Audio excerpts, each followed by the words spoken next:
Hello rice, हमारे YouTube channel शोरगुल times में आपका स्वागत है। आज बारी है सिगरेट अमीरजादा के एपिसोड 9 की। अब तक मिले आपके स्नेह और प्यार के लिए बहुत बहुत धन्यवाद। उम्मीद है आप इस कहानी का भरपूर आनंद उठा रहे होंगे। कहानी के हर एक एपिसोड को जानने के लिए हमारे चैनल को सब्सक्राइब करने के साथ वीडियो को लाइक और कमेंट्स जरूर करें, ताकि हमें यह पता चल सके कि आपको यह कहानी कितनी पसंद आ रही है। चलिए अब चलते हैं कहानी के नए एपिसोड की ओर। निया की बात सुनकर आहान के दिमाग ने जैसे काम करना बंद कर दिया है। इधर सनाया निया की तरफ बढ़ी और बोली, क्या बकवास कर रही हो तुम? आहान मेरे पति हैं। जवाब में निया ने आहान के चेहरे की तरफ देखा और फिर खिलखिलाकर हंस पड़ी। इसी के साथ सनाया भी हंसने लगी। आहान ये देखकर अपने आप पर काबू पाते हुए बोला, क्या मजाक है ये सनाया? क्या हो रहा है यहाँ? जवाब में सनाया ने अपनी हंसी पर काबू पाते हुए कहा, सॉरी, ये सिर्फ एक फ्रेंड था। दरअसल निया मेरी दोस्त है, इसने मुझे शर्त लगाई थी कि कोई भी ऐसा लड़का नहीं जो इस पर फिसल न जाए, तो मैंने तुम्हें ऊपर ही टेस्ट कर लिया, मगर ये फेल हो गई। Proud of you Aahan. इस पर आहान बोला, तुम दोनों ने तो मेरी जान ही निकाल दी थी। तभी निया मुस्कुराते हुए बोली, वैसे आप चाहें तो मैं आपकी बीबी बन सकती हूँ जीजू। आहान ने उसे घूरते हुए कहा, सेटअप। तभी निया का मोबाइल बजने लगा और उसने फोन उठाया। दूसरी तरफ से कुछ कहा गया, जिसे सुनकर निया ने सनाया से कहा, मुझे थोड़ा अर्जेंट जाना होगा सनाया। इस पर सनाया ने कहा, क्या निया, आज मैंने तुम्हें सेलिब्रेट करने के लिए बुलाया था। जवाब में निया ने बुरा सा मुंह बनाते हुए कहा, सॉरी यार, मुझे अर्जेंट जाना पड़ रहा है, मगर टाइम मिला तो फिर मिलेंगे। अब मैं चलती हूँ, बाय। सनाया, बाय जीजू। इतना कहकर निया वहां से निकल गई। इधर गिल विला के बाहर सौर्य अपने घुटनों पर बैठा हुआ था। पिछले 6 घंटों से सौर्य उसी पोजीशन में था। अब तो उसके पैरों में सेंसेशन भी नहीं हो रहा था। उसने इरिटेट होते हुए अपने आप से ही कहा, पता नहीं पापा इतनी देर के अंदर क्या कर रहे हैं, क्या वो दादाजी को जल्दी नहीं मना सकते? तभी दरवाजा खुला और नीरज गिल एक कामयाबी भरी मुस्कान के साथ बाहर आए और सौर्य खड़ा हो गया। अपने पापा से सवाल करते हुए बोला, क्या दादाजी ने मुझे माफ कर दिया है?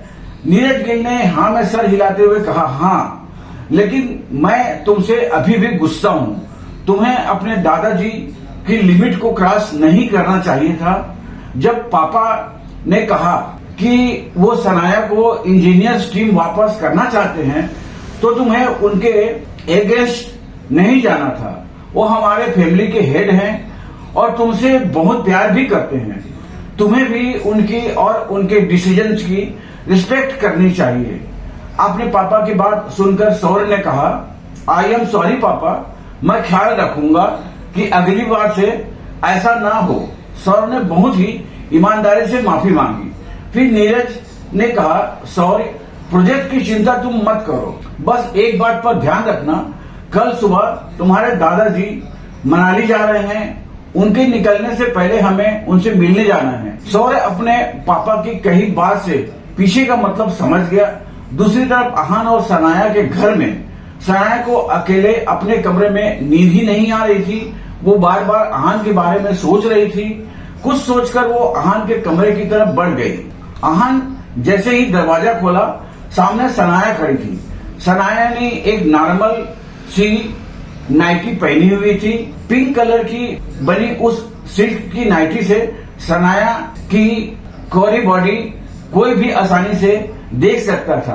बिखरे बाल, नाइटी से छुपने में नाकाम खूबसूरत पैर और आंखों में कुछ हलचल देखकर आहान ने मुश्किल से खुद को शांत किया और बोला, आप यहाँ? क्या आपको कुछ चाहिए है? आहान के किए इस सवाल को सुनते ही सनाया की बोलती बंद हो गई और जवाब देने के बजाय वो इधर उधर देखने लगी। आहान ने नजरें चुराने की नाकाम कोशिश करते हुए सनाया ने मन ही मन में कहा, मैं यहाँ मुंह उठाकर आ तो गई हूँ, लेकिन अब क्या बहाना बनाऊं। हाँ, वो कह देती है। सनाया ने कुछ सोचा और आहान से बोली, मेरे कमरे की लाइट नहीं चल रही। सनाया की बात सुनी तो आहान ने जवाब में तुरंत कहा, ओह, मैं अभी ठीक कर देता हूँ। अपनी ये बात कहते हुए आहान दरवाजे के बाहर जा ही रहा था कि सनाया ने उसे रोक लिया। रुको, उसकी कोई जरूरत नहीं है। आज सनाया को क्या हो गया था? वो इतनी अजीब बिहेव क्यों कर रही थी? आहान ने सुनकर कंफ्यूज हो गया। उसकी कंफ्यूजन देखना सनाया के लिए कोई मुश्किल काम नहीं था। उसने अपनी बात को एक्सप्लेन करते हुए कहा, मतलब मैं आज यहीं सो जाती हूँ।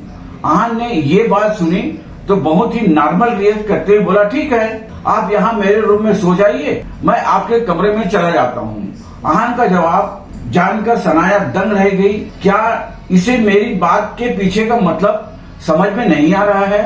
सनाया ने दिल ही दिल में सवाल किया। जब वो ये सोचने में बिजी थी तब आहान अंदर गया और अपना ब्लैंकेट लेकर आ गया। वो बाहर जा ही रहा था। सनाया ने अपने दोनों हाथों को फैलाकर आहान को रुकने का इशारा किया। हम साथ में नहीं सो सकते क्या? सनाया ने ये सवाल पूछा तो था, मगर आहान सुन नहीं पाया क्योंकि सनाया इतनी नर्वस थी कि उसका सवाल इस तरह से सुनाई नहीं दिया, मानो कोई मक्खी भिन भिना रही हो। आहान ने सवालिया अंदाज में अपने अजीब वाइफ की तरफ देखा, मगर सनाया इतनी ब्रेव नहीं थी कि अपना सवाल वापस दोहरा पाती। इसलिए उसने कहा, मैं तुम्हें परेशान नहीं करना चाहती, रहने दो। ये सुनकर आहान ने सनाया से मुस्कुराते हुए कहा, आप बिना वजह परेशान हो रही हैं सनाया, एक बल्ब ठीक करने में भला क्या तकलीफ होगी? मैं बल्ब रिपेयर भी कर दूंगा और आपके रूम के काउच पर भी सो जाऊंगा। आप यहाँ आराम से सो जाइए। ये सुनने के बाद अब सनाया का सब्र खत्म हो गया और एक बार फिर से सनाया ने कमरे से बाहर जा रहे आहान को रोका और उसने बिना किसी एक्सप्रेशन से बोली, रहने दो। आहान ने कंफ्यूजन में उसे देखकर सवाल किया, क्या बल्ब रिपेयर नहीं करना है? सनाया हेल्पलेस अंदाज में आहान को नजरअंदाज किया और अपने कमरे में वापस जाते हुए बोली, रात को लाइट की क्या जरूरत है भला, तुम सो जाओ। आहान का जवाब सुने बिना सनाया ने अपने कमरे का दरवाजा बंद कर लिया और दोनों हाथों से अपना मुंह छिपाते हुए जाकर बेड पर लेट गई। मैं इस दुनिया की सबसे बड़ी बेवकूफ हूँ। क्या जरूरत थी उस आहान के रूम में जाने की? वैसे तो उसे सब कुछ समझ में आ जाता है, मगर आज ही उसे भोला बनना था। मुझे इतना एम्ब्रेसमेंट हो रही है कि चैन से सो भी नहीं पा रही हूँ।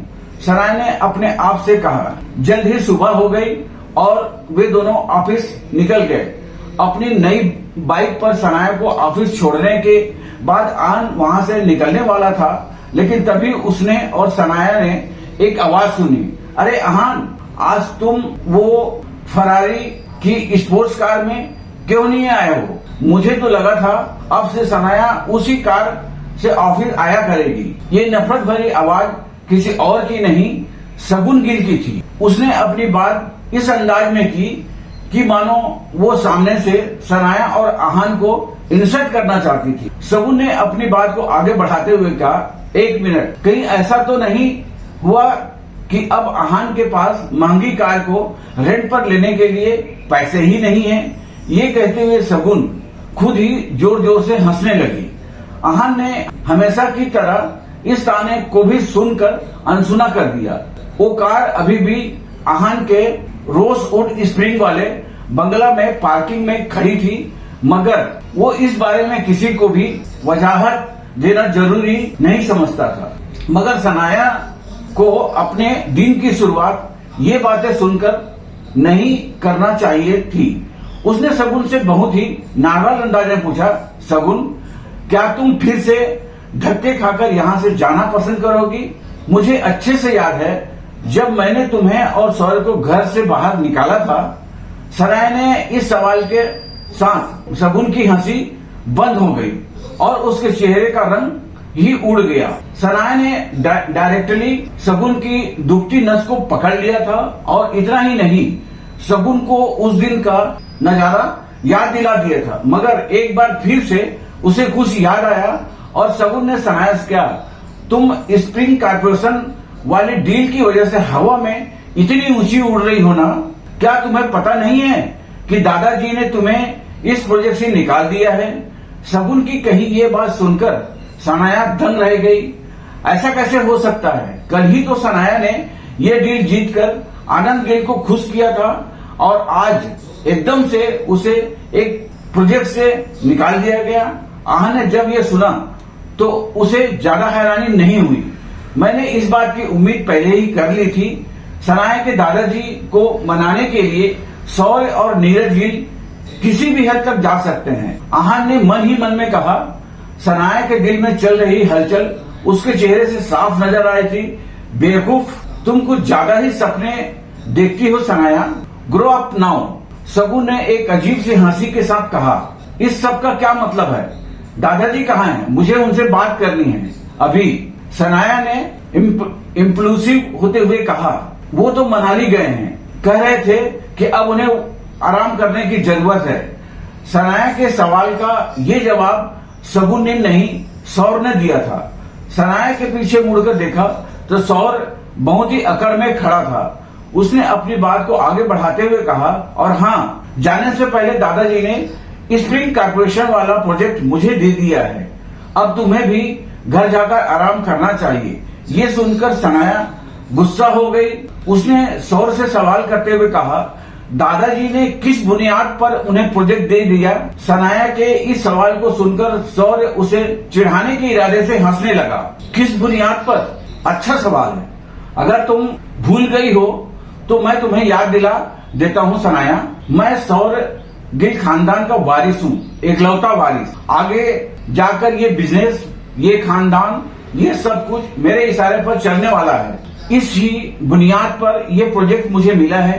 क्या ये रीजन सुनकर तुम सेटिस्फाई हो? इस पॉइंट पर सौर को अपने आप पर बहुत प्राउड फील हो रहा था। सनाया इस सब के बाद अब ना कुछ कर सकती थी और ना ही कुछ करना चाहती थी, इसलिए खामोश होकर अपना गुस्सा शांत करने की कोशिश करने लगी। आहन गिल खानदान को अच्छे से जानता था।